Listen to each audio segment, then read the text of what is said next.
Shalom, selamat sahabat saudaraku yang terkasih di dalam Tuhan Yesus. Damai sejahtera kiranya menyertai saudara sekalian dimanapun saudara berada. Dan apa kabar saudaraku? Harapan kami saudara semua terpelihara dan sehat-sehat selalu walaupun dalam masa-masa yang sulit hari ini. Kami percaya dengan pertolongan Tuhan kita boleh terjaga, terpelihara, dan kiranya hidup kita akan terus diberkati oleh Tuhan. Dan kembali bersama saya, Pendeta John Medelu, dalam Sabat Sermon Program dari Heavenly Light Ministry, YouTube channel, Lighting the Word, Serving the Lord. Tapi sebelumnya, mari kita tunduk kepala, kita bersatu di dalam doa. Kiranya Roh Kudus Tuhan boleh menuntun kami di dalam mempelajari akan kebenaran-Mu, sehingga firman Tuhan itu boleh kami terima, hidupkan di dalam hidup kami masing-masing. Berfirmanlah ya Tuhan, kami siap mendengar. Di dalam anak-Mu Yesus Kristus Tuhan Juru Selamat kami berdoa. Amin. Sahabat, hari ini ada satu ayat yang boleh menjadi kajian dalam perenungan kita yang terdapat di dalam Matius pasal 6 ayat 12 firman Tuhan. Dan ampunilah kami akan kesalahan kami seperti kami juga mengampuni orang yang bersalah kepada kami. Ayat ini adalah bagian terletak di dalam bagian doa Bapa kami. Dan poin penting dari ayat ini adalah mengajarkan bahwa ketika kita diampuni oleh Tuhan, maka kita pun rela untuk mau mengampuni orang yang bersalah kepada kita. Perjalanan menuju ke sorga, maka Tuhan sangat merindukan bahwa kita adalah pribadi-pribadi yang suka berbuat baik dan terlebih mengampuni orang yang bersalah kepada kita masing-masing. Dan Tuhan merindukan bahwa hubungan interaksi sosial kita dengan sesama sedapat mungkin kita boleh hidup rukun, damai sejahtera, dan pekabaran sahabat hari ini menolong kita untuk lebih bersemangat di dalam kita mengampuni orang lain. Dan ini boleh memperbaiki hubungan-hubungan yang retak di saat mana kita boleh melihat bagaimana kerinduan Tuhan untuk boleh terjadi di dalam kehidupan kita. Mari kita lihat satu tokoh di dalam Alkitab, yaitu Yusuf. Tentunya cerita ini sangat dikenal, familiar oleh saudara, tetapi izinkan saya untuk kembali mengkaji ini dan boleh menjadi kekuatan dan dorongan untuk motivasi bagi kita untuk sahabat hari ini. Mari saudara kita lihat di dalam Kejadian pasal 45. Paling tidak ada 6 hal yang boleh kita temukan sehubungan dengan hal mengampuni. Yang pertama, terdapat di dalam ayat 1. Ketika itu Yusuf tidak dapat menahan hatinya lagi di depan semua orang yang berdiri di dekatnya. Lalu berserulah ia, "Suruhlah keluar semua orang dari sini." Maka tidak ada seorang pun yang tinggal di situ bersama-sama Yusuf ketika ia memperkenalkan dirinya kepada saudara-saudaranya. Yusuf meminta bahwa orang-orang yang lain kecuali kakak beradik itu keluar dari ruangan itu. Kata lain bahwa Yusuf secara pribadi mau berbicara dengan saudara-saudaranya. Ini adalah hal yang penting pertama yang menjadi pelajaran kita pada sabat hari ini adalah mengampuni itu adalah secara pribadi. Kemudian yang kedua yang terdapat di dalam ayat 2, dia katakan begini, "Setelah itu menangislah ia keras-keras." Kemudian ayat 1 saya kembali saudara. Ketika itu Yusuf tidak dapat menahan hatinya lagi. Kata lain bahwa sebelum Yusuf memberi pengampunan, hatinya terbebani. Di sini dikatakan bahwa dia tidak dapat menahan hatinya. Ketika Alkitab katakan dia menangis sekeras-kerasnya, sebetulnya ada beban yang luar biasa selama ini dia tanggung. Tetapi ketika dia mau mengampuni, dan ketika teriakan tangisan itu terutarakan, saudaraku, di sini berarti bahwa mengampuni itu untuk melepas beban. Kemudian yang ketiga, mari kita lihat di dalam ayatnya yang ketiga. Dan Yusuf berkata kepada saudara-saudaranya, "Akulah Yusuf, masih hidupkah Bapa?" Saudara, ketika Yusuf memperkenalkan dirinya, ini Yusuf, ada satu hal yang menarik bahwa dia tidak meminta bahwa oke, saya akan mau mengampuni kalian. Tetapi dengan syarat, kalian harus ini, karena itu, dan sebagainya.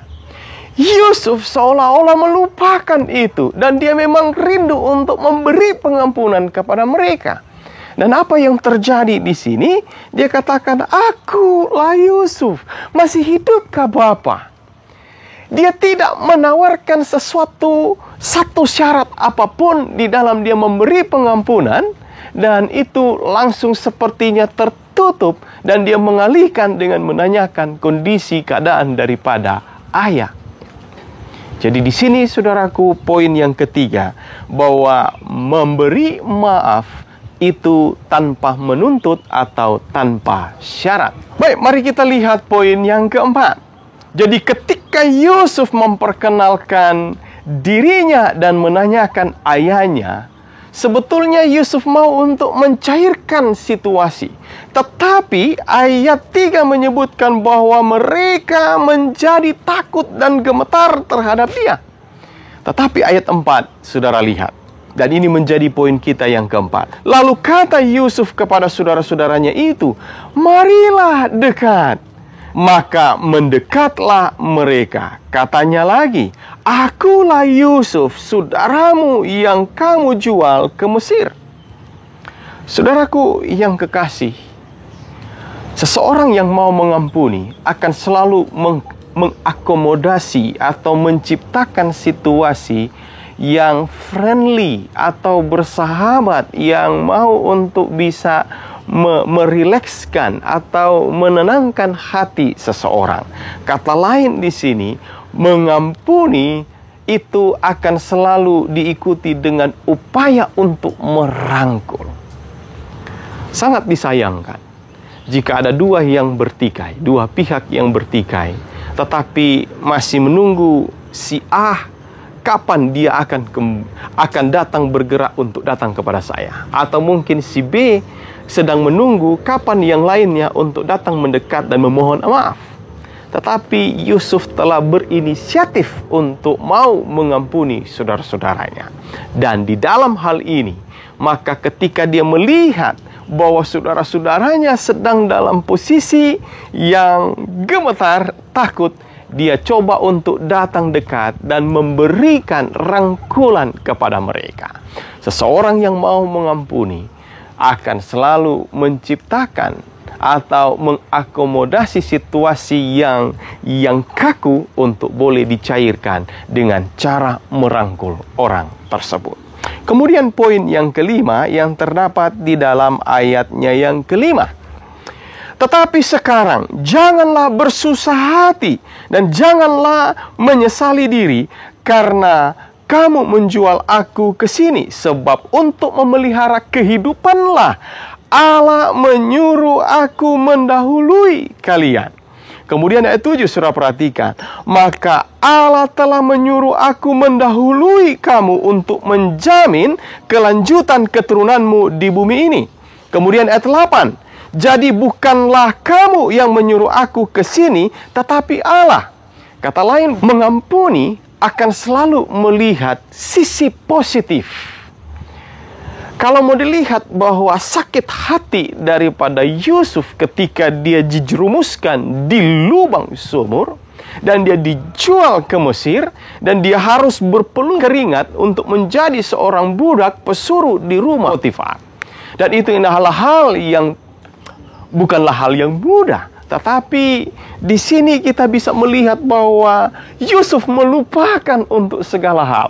Dan dia kemudian menyebutkan bahwa dengan melihat sisi positif dari hal ini, dia kemudian mengamankan hati daripada saudara-saudaranya. Bahwa ini seolah-olah bukan salah kalian, tetapi Tuhan yang mengizinkan dan Tuhanlah yang menempatkan dia untuk harus berada di Mesir. Adakah kita di dalam pertikaian untuk boleh melerai situasi dan juga pertikaian yang besar? Adakah kita rela mengampuni dan melihat sisi positif dari setiap peristiwa ini? Kemudian poin yang terakhir yang saya boleh ambil itu dari Kejadian pasal 50. Mari kita lihat Kejadian pasal 50 ayat yang ke-15.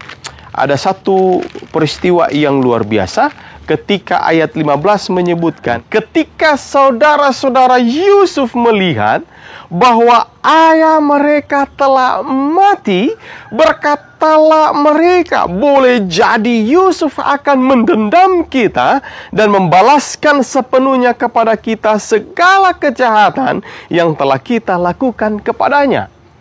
Mulai kembali ingatan daripada saudara-saudara Yusuf, serta mereka sedang takut karena orang tua mereka itu sudah mati. Dan terbayang untuk kesalahan-kesalahan pada waktu yang lampau. Dan sekarang mereka merasakan mereka berada dalam satu kekhawatiran yang sangat besar. Tetapi saya boleh singkatkan, ketika peristiwa dramatis ini terjadi, maka ayat 18 sangat luar biasa. Dikatakan, dan saudara-saudaranya datang sendiri dan sujud di depannya serta berkata, kami datang untuk menjadi budakmu. Saudaraku, luar biasa. Mereka sudah nak berdaya dan kemudian, okelah, kami boleh menjadi budak daripada Yusuf. Tetapi perhatikan saudara ayat 19, sangat luar biasa. Tetapi Yusuf berkata kepada mereka, janganlah takut, sebab aku inikah pengganti Allah? Kata lain, kekhawatiran yang dicemaskan, ditakutkan oleh saudara-saudara Yusuf, sebetulnya itu hanyalah prasangka daripada mereka sendiri. Tetapi pengampunan yang diberikan oleh Yusuf adalah permanen. Pengampunan yang diberikan oleh Yusuf itu tidak bersyarat atau tidak ada batas waktu. Dan itu pun akhirnya dibuktikan oleh Yusuf walaupun kemudian ayah mereka telah meninggal. Demikianlah beberapa hal penting yang telah kita pelajari pada Sabat hari ini. Kiranya boleh menolong kita untuk mengerti, memahami akan hal mengampuni. Bahwa mengampuni itu adalah secara pribadi. Mengampuni itu adalah untuk melepaskan beban-beban yang ada tersimpan di dalam hati kita. Mengampuni itu adalah diberikan tanpa menuntut sesuatu ataupun tanpa syarat. Dan kemudian mengampuni itu selalu mengakomodasi atau merangkul, menciptakan suasana yang damai. Dan kemudian mengampuni itu selalu melihat sisi positif, dan mengampuni itu haruslah secara permanen. Kiranya melalui renungan pada Sabat hari ini dapat menolong kita untuk boleh rela dan rindu mengampuni sesama kita, sesama saudara kita, sahabat kita, sesama kita yang bersalah kepada kita. Dan biarlah perjalanan hidup kita menuju ke surga, kita boleh hidup rukun, damai sejahtera, kasih mesra kepada sesama. Tuhan Yesus memberkati kita. Terima kasih Tuhan untuk firman-Mu yang boleh kami pelajari mengenai hal mengampuni. Kiranya Tuhan menolong kami boleh dimenangkan, untuk kami boleh mengampuni kepada orang yang bersalah kepada kami. Terima kasih Tuhan, Engkau dengar dan jawab doa kami. Diberkatilah semua umat-umat Tuhan yang menonton akan YouTube channel ini. Kiranya damai sejahtera Yesus Kristus akan boleh menyertai saudara sekalian. Terpujilah Engkau Tuhan sekarang untuk selamanya. Di dalam anakmu Yesus Kristus Tuhan Juru Selamat kami berdoa. Amin. Demikianlah renungan pada Sabat hari ini dari Sabat Semen program dari Heavenly Light Ministry, Lighting the World, Serving the Lord, akan boleh menjadi berkat bagi saudara sekalian. Tuhan Yesus memberkati saudara.